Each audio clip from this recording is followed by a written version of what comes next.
Da igreja, você que está aqui no presencial e você que está também online, eu vos saúdo com a graça e a paz do Senhor Jesus. Amém?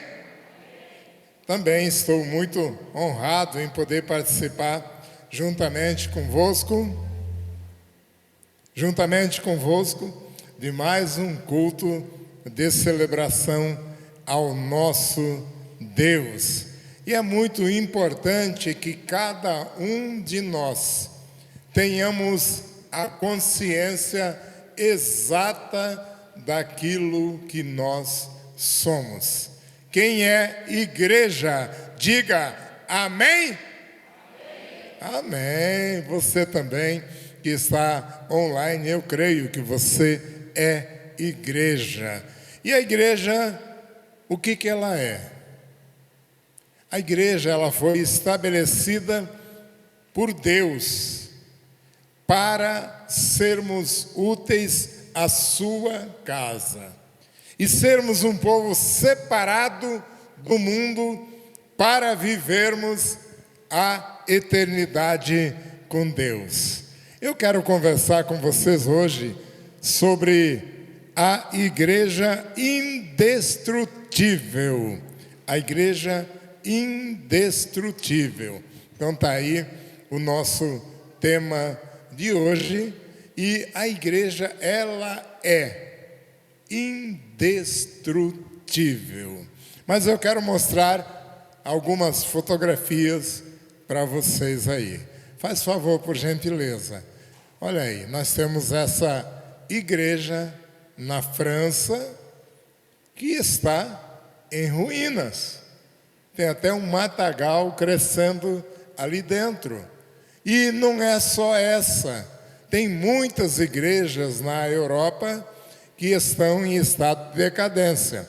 Essa aí, por exemplo, na Alemanha. Então está totalmente destruída e nunca foi restaurada. Muitas delas se transformaram em clubes, em boates, em cassinos, em locais diferentes do que aquilo que estava sendo usada antes. Nós temos também na África, né? A África também ela é muito atingida. Essa foto que aparece aí, ela foi destruída e agora os irmãos estão restaurando. Mas então, peraí, se eu falei que a igreja é indestrutível, como é que esses templos estão destruídos? Na verdade, o que acontece? Isso aí são templos construídos por mãos de homens. Mas a igreja verdadeira é você. Somos nós que temos Cristo como único, verdadeiro e suficiente Salvador. Mas para a nossa mensagem de hoje, sobre a igreja indestrutível, vamos meditar num texto de Mateus capítulo 16. Então aqui foi um dia em que os escribas, os fariseus, os saduceus estavam ali sempre confrontando com Jesus para querer mudar o rumo. E o mal sempre esteve no mundo, sempre, desde lá, de Adão e Eva, ou até antes, quando houve a queda de Lúcifer, o mal entrou no mundo. Por isso, o mal contra o bem sempre existiu e nunca deixará até o dia quando a igreja for glorificada na eternidade. Vamos ler então, Mateus capítulo 16, versículo 15. Aqui Jesus, ele foi questionado e ele deixou claro a respeito daquilo que ele é e o que ele veio fazer. Então, o versículo 15 diz assim: ao que Jesus perguntou: e vocês, quem dizem que eu sou? Respondendo, Simão Pedro disse: o Senhor é o Cristo, o Filho do Deus vivo. O Filho do Deus vivo. 17. Então Jesus lhe afirmou: bem-aventurado é você, Simão Barjonas, porque não foi a carne e sangue que revelaram isso a você, mas meu Pai que está nos céus. Também eu lhe digo que você é Pedro, e sobre esta pedra edificarei a minha igreja, e as portas do inferno não prevalecerão contra ela. Amém? Querido Pai, diante desta palavra em que o Senhor declara que a igreja é indestrutível, Pai, nós pedimos que o Senhor consolide no nosso coração, Pai, o entendimento daquilo que o Senhor tem para nós nesse dia, Pai. Ó Pai, declaramos vitória no nome do Senhor Jesus. Amém. Queridos, nos tempos antigos, as cidades, elas eram edificadas com muralhas muito fortes. E nas batalhas, o ponto mais fraco, mais vulnerável, era exatamente as portas das grandes edificações que protegiam, então, as cidades. E por isso mesmo, os portões era o primeiro ponto em que o inimigo procurava destruir, derrubar, para poder atacar. Então, isso se dava porque a força de uma cidade era identificada pela resistência, pelo poder, pela força dos seus portões. Por isso que Jesus fala dessa forma aqui, porque culturalmente era isso que eles entendiam. Então, nessa fala de Jesus, as portas do inferno, ele quis dizer que o poder do inferno nunca prevalecerá, nunca poderá destruir a igreja do Senhor. E o nome Hades, ou Reino dos Mortos, como é muito citado na Bíblia, é o local daqueles que morreram sem Cristo, aqueles que não são igreja.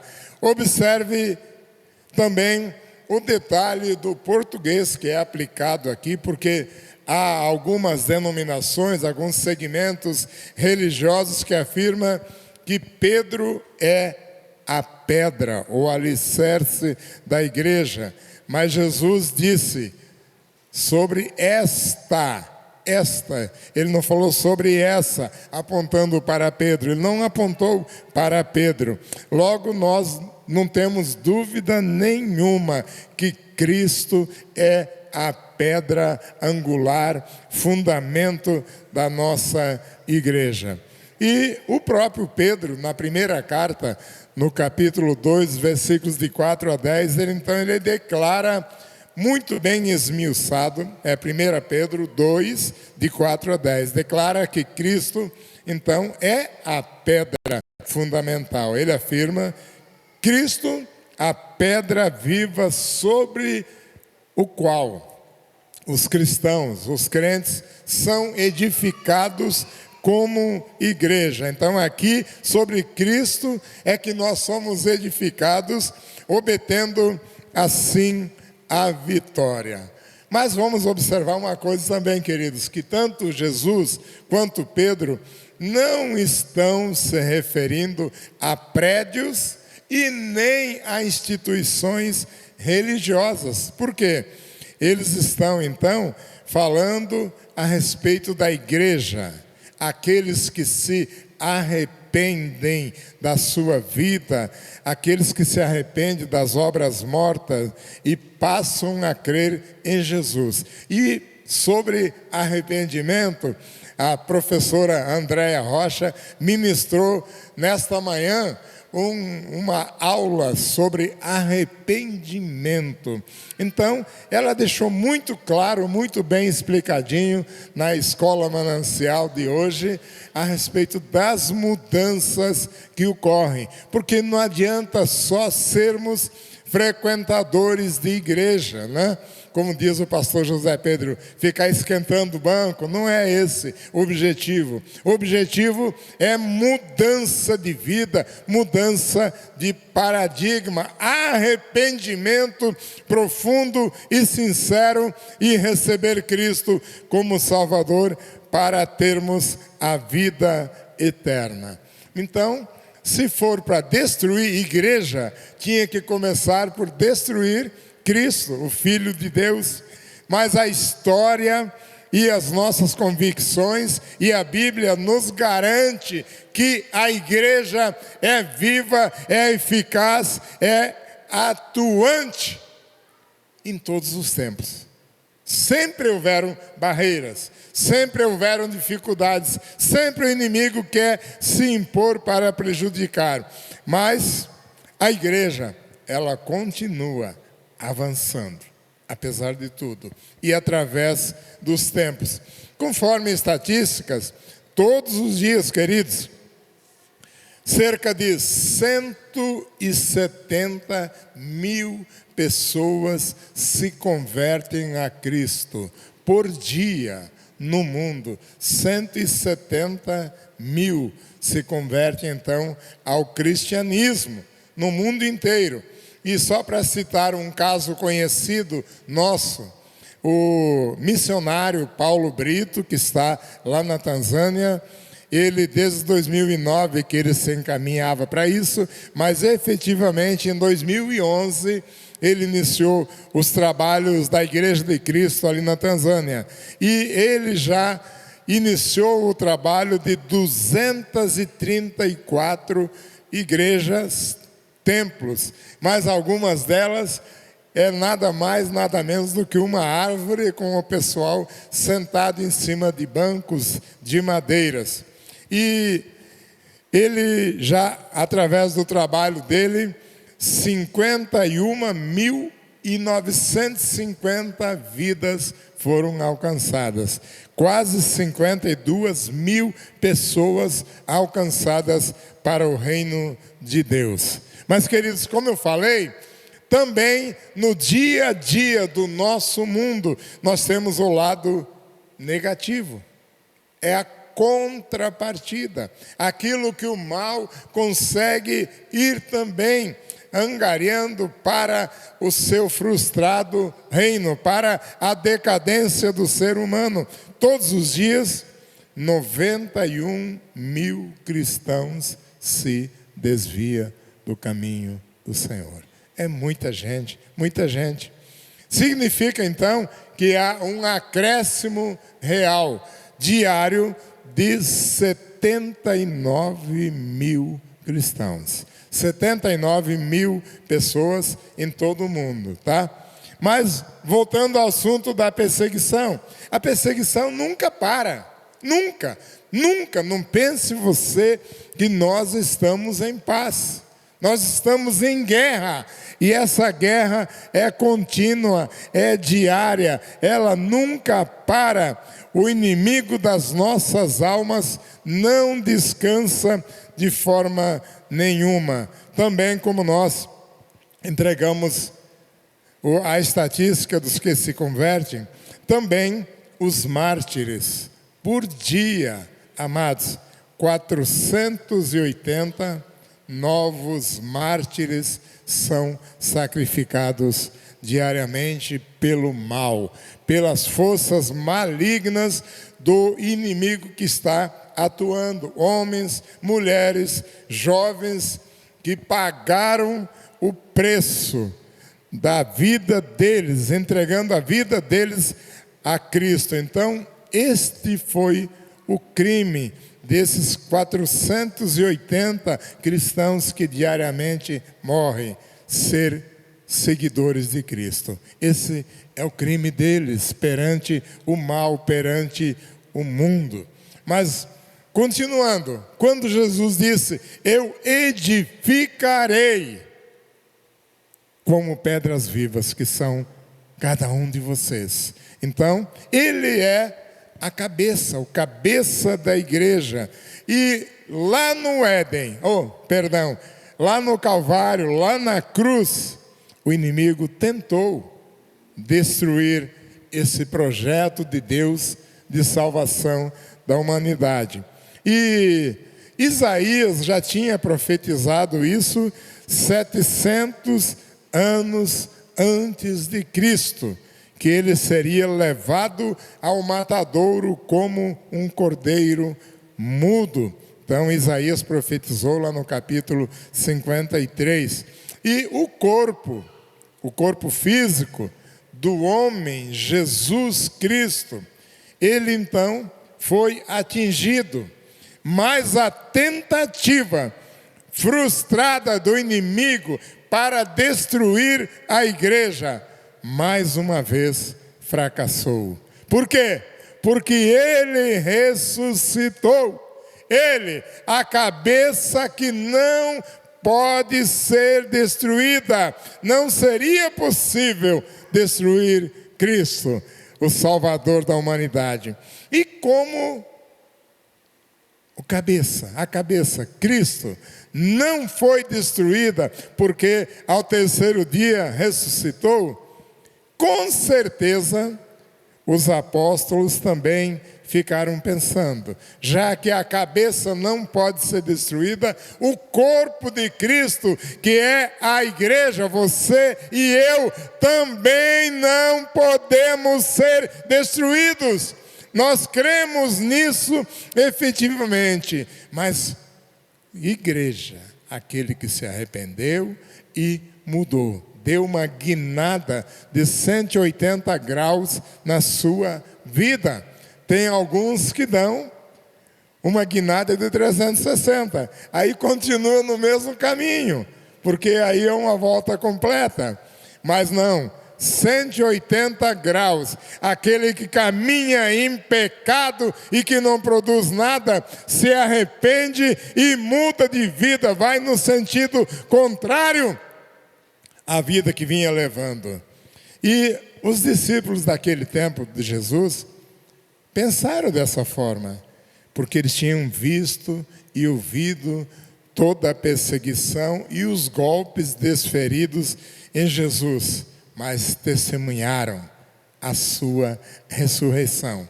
Então, se a cabeça, Cristo, foi golpeada, atacada, destruída, mas depois glorificada, assim também será com qualquer parte do corpo de Cristo, que somos nós, a igreja. Se com Cristo morremos, com Ele também viveremos. O apóstolo Paulo escreveu em Romanos 6:8. E foi nessa fé, nessa perseverança, que os apóstolos viveram. E muitos deles se tornaram mártires. Os pais da igreja, os heróis da fé, se tornaram mártires. Por quê? Porque a igreja sempre foi perseguida. E por quase 300 anos, ela foi perseguida de uma forma ferrenha pelo Império Romano. Pelo Império Romano. Mas não conseguiu destruir a igreja do Senhor Jesus. Então, o que importa é isso. Se Jesus ressuscitou da morte, nada é capaz de nos parar. E o corpo de Cristo, literal, foi ressuscitado, foi restaurado. Assim também será o corpo de cada um de nós na volta de Cristo para arrebatar a sua igreja. Assim nós temos uma segurança profunda de que a igreja é indestrutível. E durante toda a Idade Média, que também é chamada a Idade das Trevas, se tornou crucial a expansão, o crescimento da igreja do Senhor Jesus, o crescimento territorial. Mas a igreja não parou. O preço pago foi alto, o sacrifício foi muito grande mesmo por todos aqueles homens para poder enfrentar a igreja medieval com todas as suas inquisições satânicas. Veja que os tempos mudam, mas o ataque do inimigo não. Ele continua da mesma forma, variando o modo e a intensidade. Observe bem isso, tá? E ali para aqueles cristãos, querido, parecia impossível. Por quê? Muitos foram martirizados. Então, eu creio que havia muitos que enfraqueciam na fé por causa das dificuldades, das perseguições. A igreja, a fé, tudo estava um tanto quanto feridos estavam eles. Porém, mais forte do que a doença foi o remédio, foi o poder de Deus, foi a graça do Senhor nosso Deus, porque o Espírito reformador de Deus já estava no coração de toda a Europa, e assim ela foi se espalhando, e a fé prevaleceu, mantendo a ideia e a verdade de que a igreja é indestrutível. Hoje também, queridos, tem muitas ideologias espúrias que atacam a igreja com sutilidades, com formas mais modernas, com denominações variantes, mas a igreja ela não para, porque ela é aquilo que Cristo disse: eu edificarei a minha igreja e as portas do inferno não prevalecerão contra ela. A igreja ela sempre esteve lutando e muitas vezes esteve doente, mas nunca morta, mas sempre viva e tocando para frente. Outra coisa também, queridos, o Espírito Santo nunca se calou. O Espírito Santo, nem mesmo nesse período nebuloso da história mundial, o Espírito Santo se calou. Ele nunca se calou. A verdadeira fé em Jesus, ela sempre foi restabelecida por causa da igreja que é indestrutível. E a igreja, então, queridos, chegou até aqui. Chegou até aqui em Vilhena. Chegou até aqui no Jardim Eldorado, no setor 9, setor 19, lá no centro, em qualquer lugar da cidade, nós temos templos e temos pessoas que formam a igreja, tá?